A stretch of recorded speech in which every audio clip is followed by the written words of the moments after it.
Bonjour à tous, bonjour, merci, bienvenue au DevFest, bienvenue dans cette deuxième édition du DevFest Strasbourg. Bienvenue dans la jungle, j'espère que vous n'allez pas vous perdre aujourd'hui, j'espère que vous avez pris votre tenue d'aventurier. Aujourd'hui on va passer parmi plus de 25 conférences grâce à nos conférenciers qui sont venus de toute la France et que je tiens à remercier déjà dès maintenant. Et je pense qu'on peut déjà les applaudir pour être venus, merci.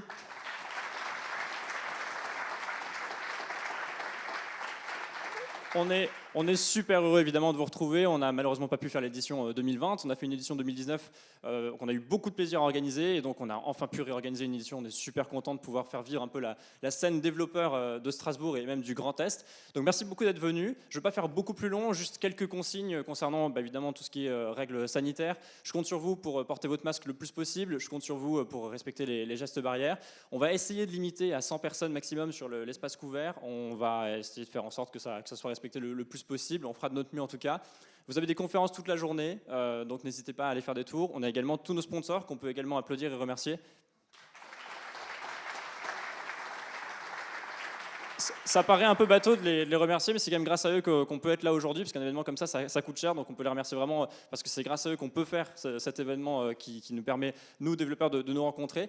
Donc voilà, je vous souhaite une excellente journée, et sans plus tarder, je vous prie d'accueillir Ugo Venturini qui va faire la conférence d'ouverture. Merci à vous.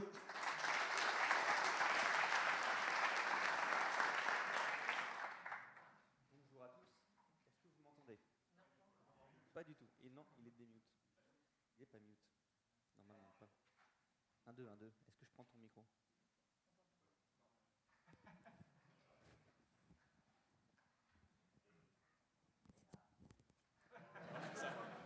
Mieux, bien mieux. Bonjour à tous, il fallait bien que ça commence par quelques petites erreurs techniques. Bienvenue dans une conf technique. Donc je m'appelle Ugo Venturini, j'ai passé une bonne partie de ma carrière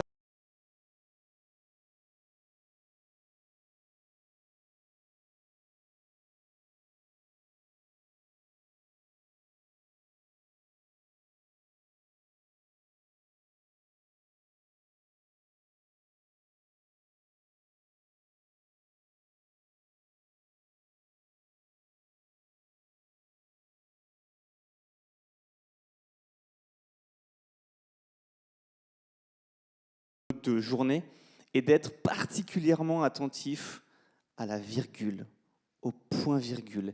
Et on laisse passer des trous béants de sécurité dans nos architectures qui étaient là depuis le début sous nos yeux. Je pense qu'on peut complètement admettre que c'est quand même la jungle, globalement. Ça je l'aurais posé. Et on va arrêter d'en parler. Je vais commencer par d'abord annoncer ce dont je ne vais pas parler.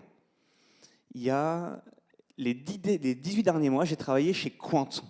Pour ceux qui ne connaissent pas, Qwant est un moteur de recherche qui se veut respectueux de la vie privée. Qwant a des choses excellentes, des choses un peu moins excellentes, quelque peu controversées ici et là. Il est un peu tôt aujourd'hui pour en parler, et pourtant il y aurait beaucoup à en dire. Donc j'aspire à pouvoir un jour ouvrir quelques portes et vous en parler. Mais aujourd'hui, je vais parler d'autre chose. Je vais vous parler de la création d'un langage de programmation. Lors de cette création d'un langage de programmation, on aborde l'intégralité des éléments qu'on peut toucher en informatique, à savoir, on va s'occuper d'éléments excessivement précis, algorithmiques de rapidité, on a des problèmes de scalabilité, on a des problèmes de mémoire, et puis on se dit, bah voilà, j'ai abordé les problèmes de l'informatique. Et soudain, on touche en fait à la vraie difficulté. La vraie difficulté en informatique, bah, c'est pas l'informatique, en fait, c'est les humains. Et on touche à la culture. Et on touche aux équipes. Et on touche à l'inclusion. Et on touche à l'organisation. Et donc je sais qu'il y a des conférences qui vont en parler, il y a des gens qui vont aborder tout ça. Et d'ailleurs, je fais une parenthèse pour saluer les organisateurs du DevFest pour leur dire bravo sur la qualité de ce qu'ils vont nous présenter. La sélection des talks a été, si j'ai bien compris, hyper intéressante parce qu'il y avait beaucoup de qualité. Et ceux qui restent et ceux qui sont présents, qui vont présenter aujourd'hui, recouvrent énormément de domaines. Donc il y aura accessibilité, mobile, intelligence artificielle, architecture, langage, culture, organisation d'équipe. Le vrai problème qu'on a dans ces cas-là, c'est que vu qu'il y a des talks en même temps, il faut qu'on arrive à les choisir et c'est toujours un peu problématique parce qu'ils sont tous de très bonne qualité. Mais donc je vais vous raconter la création d'un langage de programmation. Et on va se plonger dans une histoire vraie que j'ai vécue quand je travaillais à l'époque chez Facebook. Chez Facebook, Facebook a initialement été créé en PHP avec l'ordre de shipper le plus de code possible, avec la volonté de maximiser la productivité des ingénieurs. Donc le but était de dire on enlève tout ce qu'il y a entre ce que vous écrivez et la mise en production, et on va responsabiliser les ingénieurs. Donc si ça pète, eh ben, on ne rajoute pas plus de couches pour empêcher que ça pète moins, on s'arrange pour responsabiliser les ingénieurs en leur les montrant du doigt, en leur faisant les gros yeux, et leur expliquant que quand même, il faut qu'ils fassent attention. Pour l'anecdote, le Move Fast and Break Things de Facebook, qui était le motto à son démarrage avant 2010, est devenu Slow down and fix your shit par Zuckerberg en 2010, quand il commence à en avoir marre de voir la prod péter constamment. Et oui, à un moment donné, il fallait quand même ralentir un peu et essayer de fixer les choses. Mais l'idée est la suivante. Il y avait un langage qui permet de faire plein de choses, PHP. Ils n'utilisaient aucun framework particulier. Ils étaient tout en redéveloppant, ils redéveloppaient l'intégralité de ce dont ils avaient besoin. Et ils avançaient très très vite. Et un jour, il y a un ingénieur qui est arrivé. Et là, on va commencer à toucher à la culture d'entreprise. Donc le premier élément que je vous ai donné, c'est le fait qu'on ne ralentit pas les devs, on leur donne le pouvoir d'avancer toujours plus vite et on s'arrange pour récupérer les pots cassés, on s'arrange pour essuyer les plâtres avec eux, mais on ne les ralentit pas. C'est un choix de culture. Toutes les entreprises ne font pas ce choix-là, vous ne faites pas forcément ce choix-là, mais voilà le choix qui a été fait à ce moment-là. Et l'ingénieur arrive en 2011 et a une série de tâches à effectuer. Il commence à rentrer dedans, regarde ce qui se passe et se dit tiens, c'est marrant, il y a quand même beaucoup de choses étonnantes. La code base n'est pas très cohérente, c'est un peu étonnant tout ça, mais ça va vite et ça marche bien. Alors il écrit un analyseur statique. Vous avez tous notion de ce que c'est. Ça permet de parcourir en fait la code base et de définir certains critères qu'on cherche à valider sans exécuter le code. Et cet analyseur statique détecte, je crois que c'était 500 bugs dans la code base. On peut faire ça sans exécuter le code en amont. C'est le principe même de la compilation avec le typage, avec d'autres éléments. Si vous ne connaissez pas ou peu ces domaines-là, je vous encourage à vous y intéresser. Si vous connaissez, je vous encourage à en parler autour de vous. C'est vraiment des choses fascinantes, je trouve en tout cas. Cet analyseur statique détecte des bugs. Et là, la question qui est posée, c'est comment est-ce qu'on peut prévenir ces bugs sans ralentir les gens et sans forcément tout réécrire dans un autre langage. La chose qui n'était pas possible à ce moment-là, c'est de se dire, je prends la code base, elle est dans un langage qui est celui-là, et c'est pas le bon langage, c'est pas le bon framework, on l'a tous déjà entendu, et on se dit, on va tout réécrire dans un autre langage.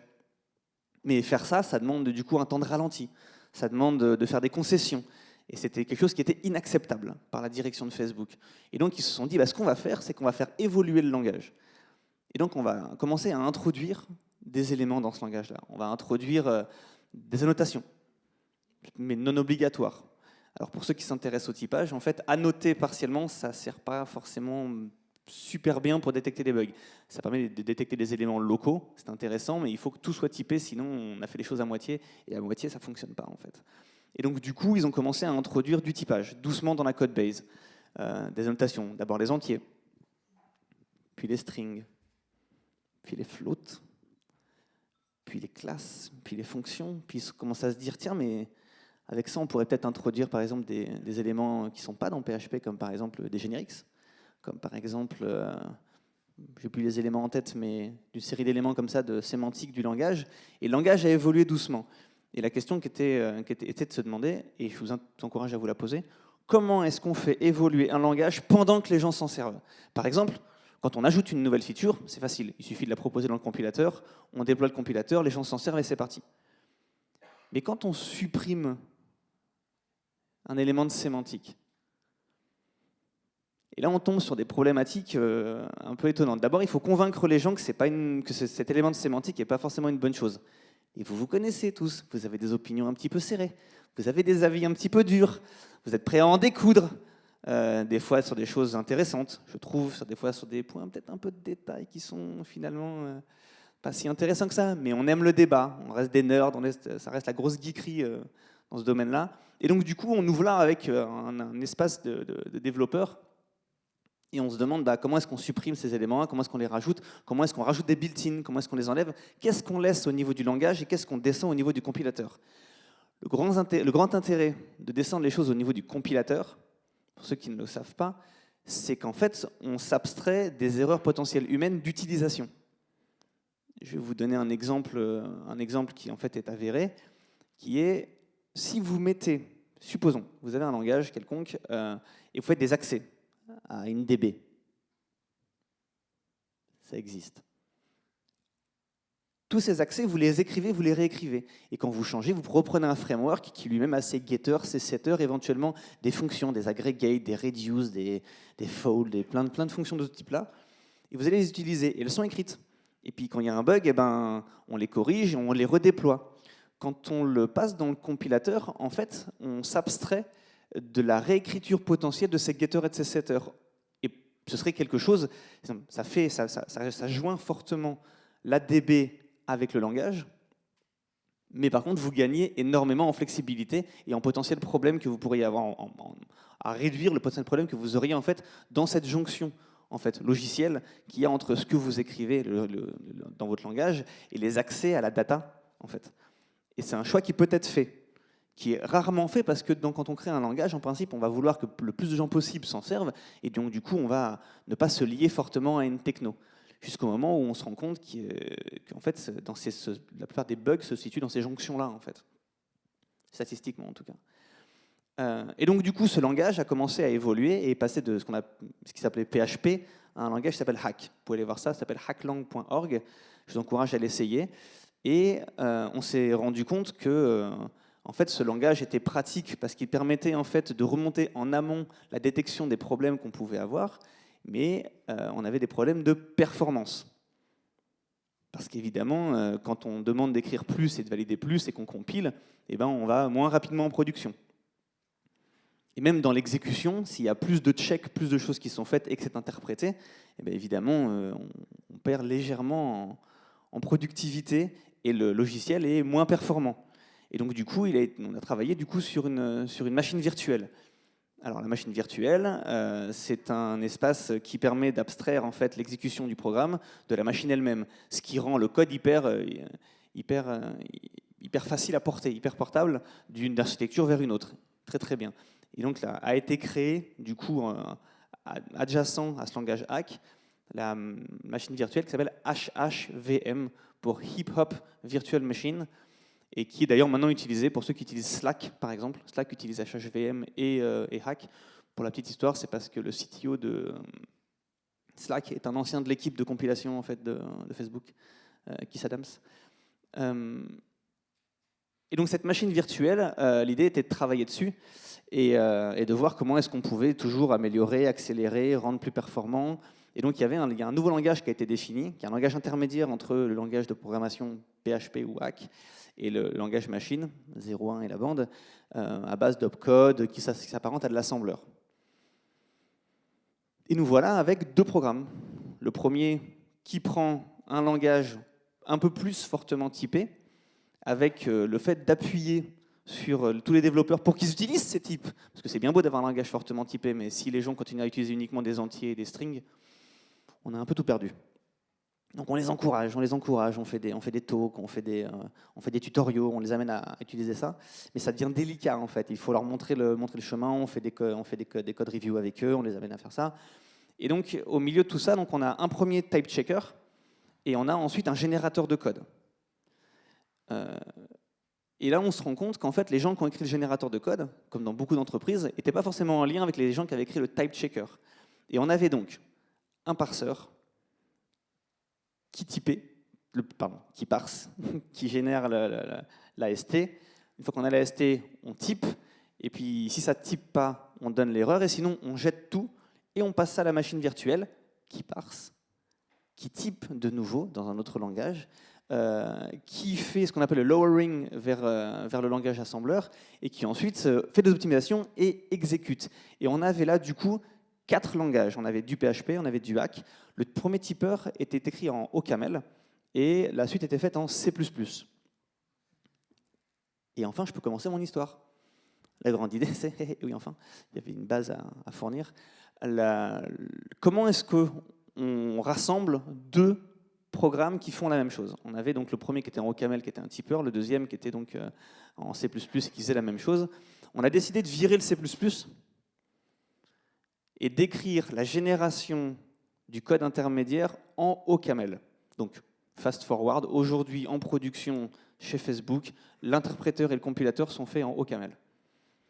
La question était de se demander comment est-ce qu'on allait faire ça. Et donc, j'aimerais appuyer sur le fait que la culture d'entreprise nous a permis de le faire. Pourquoi je parle de la culture et pas uniquement des gens? Parce que la culture, ça inclut notamment l'organisation, le comportement qu'on encourage des gens et le recrutement. Et là, je vais appuyer sur un point très simple. Le recrutement est clé. Tout le monde ne peut pas travailler n'importe où. C'est pas parce que quelqu'un est excellent dans une certaine culture que cette même personne va être brillante dans une autre culture d'entreprise. La culture est quelque chose qui définit l'entreprise, qui définit les comportements des individus ensemble. Cette culture, je ne peux que vous encourager aujourd'hui et demain, tout le long de votre carrière, à y faire particulièrement attention.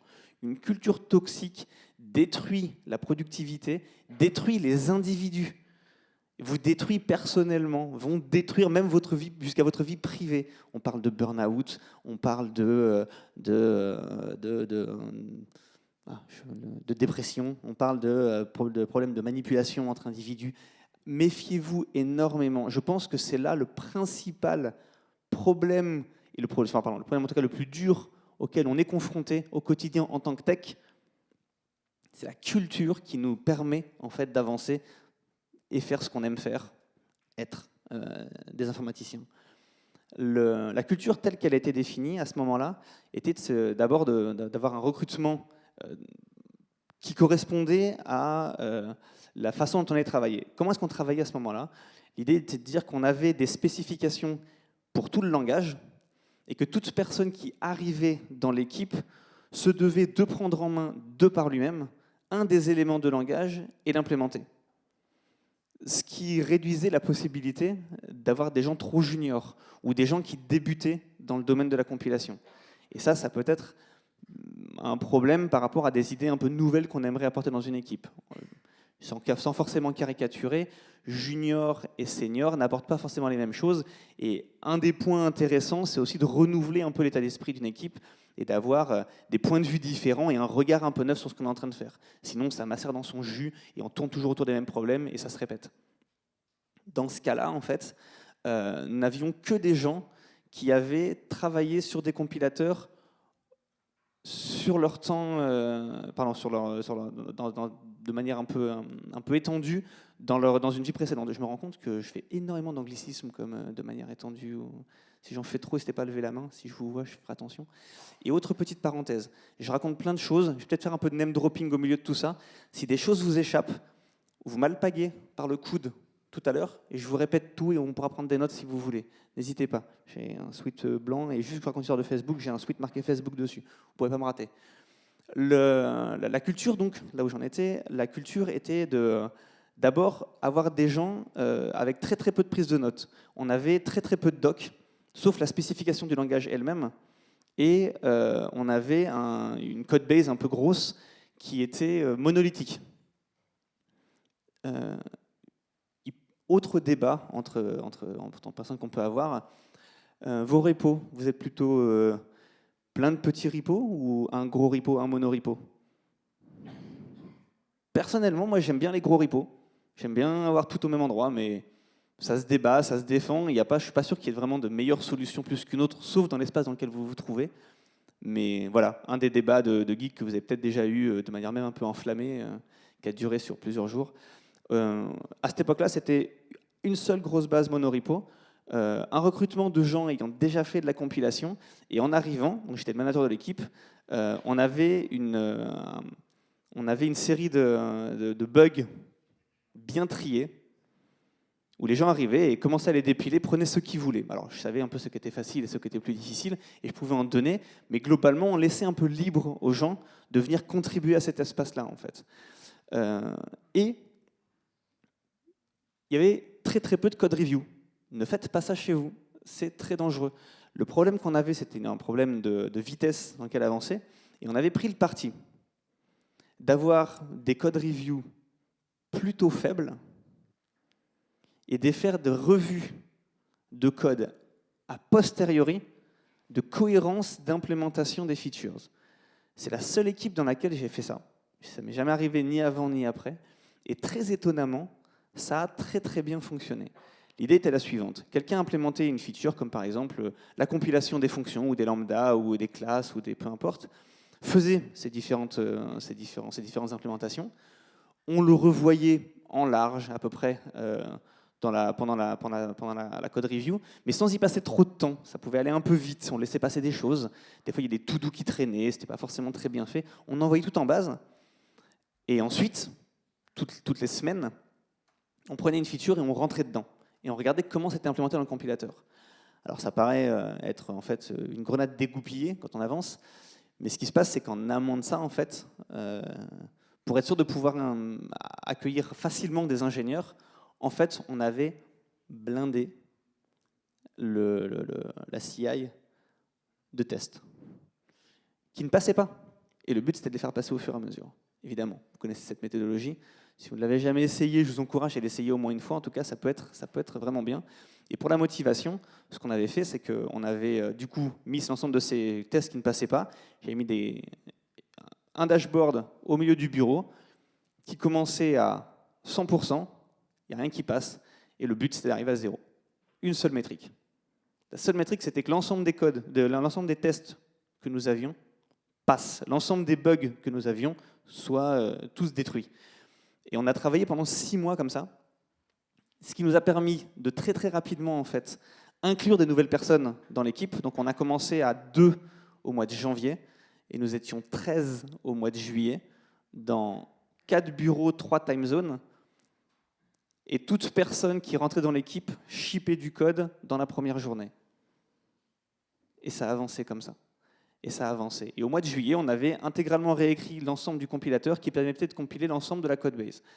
Élément, tout à l'heure, je vous ai dit que ce qui était rigolo, c'est qu'on touchait un peu à tout. On touche à l'algorithmie, on touche au langage, et on touche aussi à la mémoire, gestion de la mémoire, certes.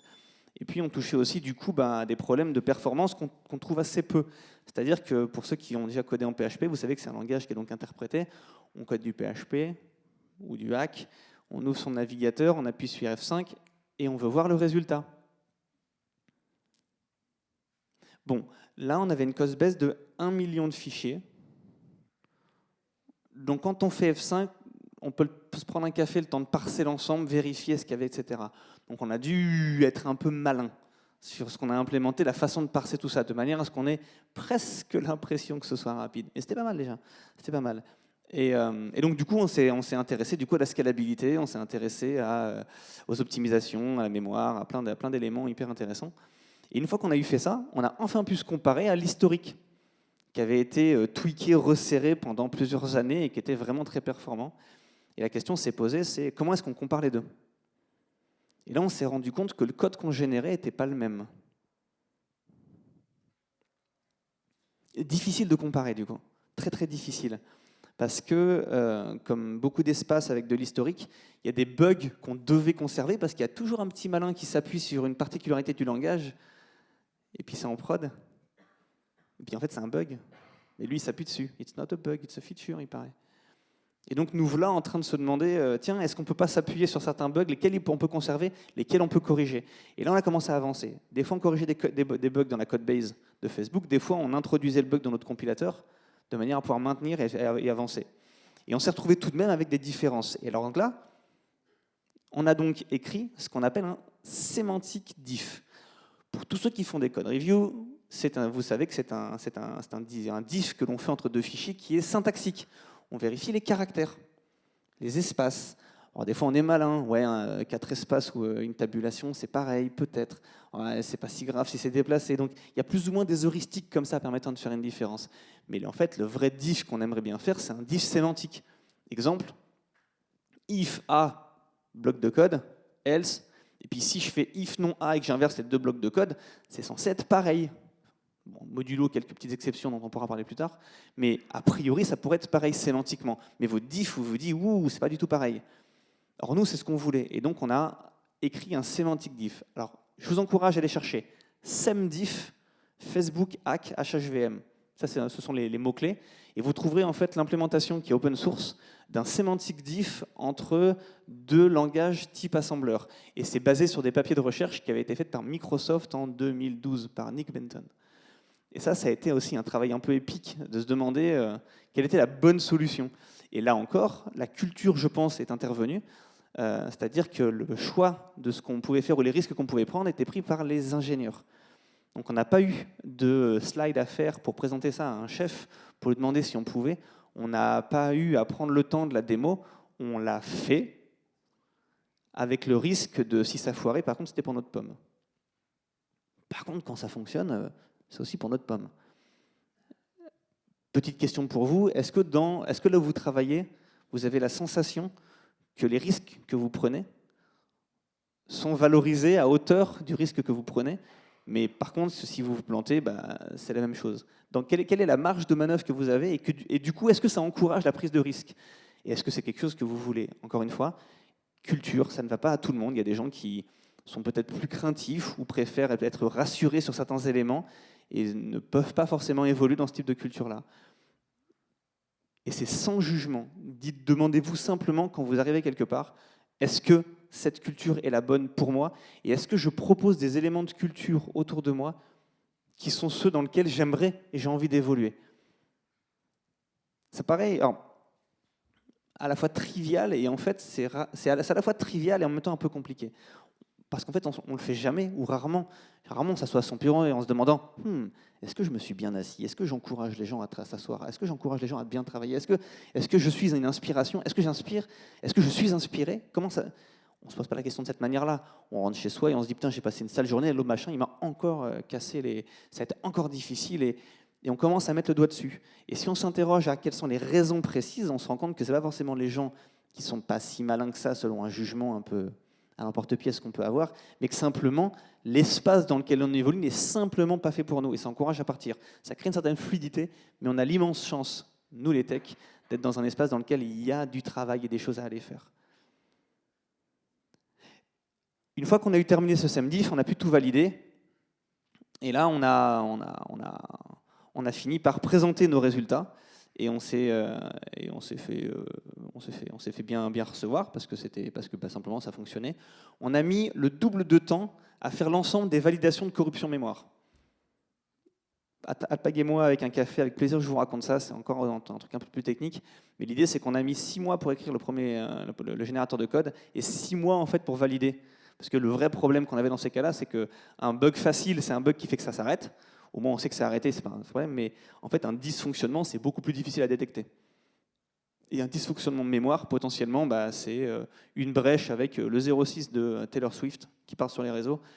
Bon, c'est peut-être pas la pire personne, mais voilà, vous avez saisi le problème que ça peut engendrer.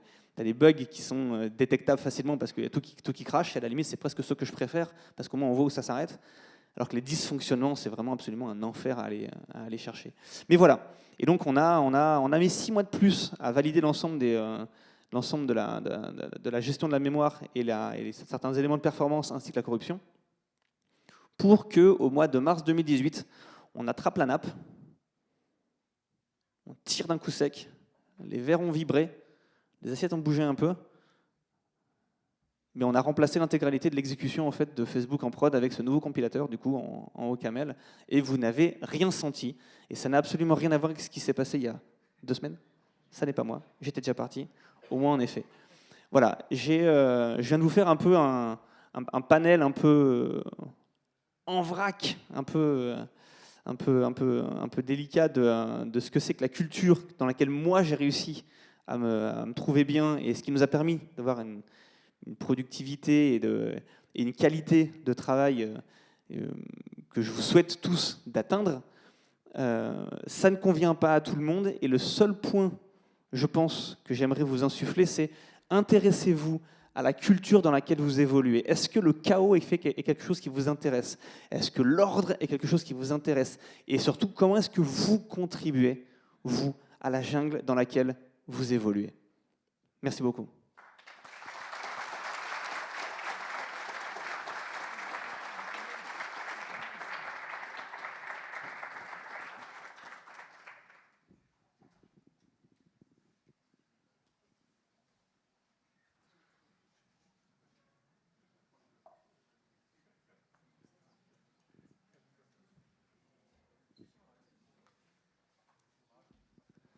Et je pense qu'on peut tous aller se prendre un café. En tout cas, moi, j'y vais.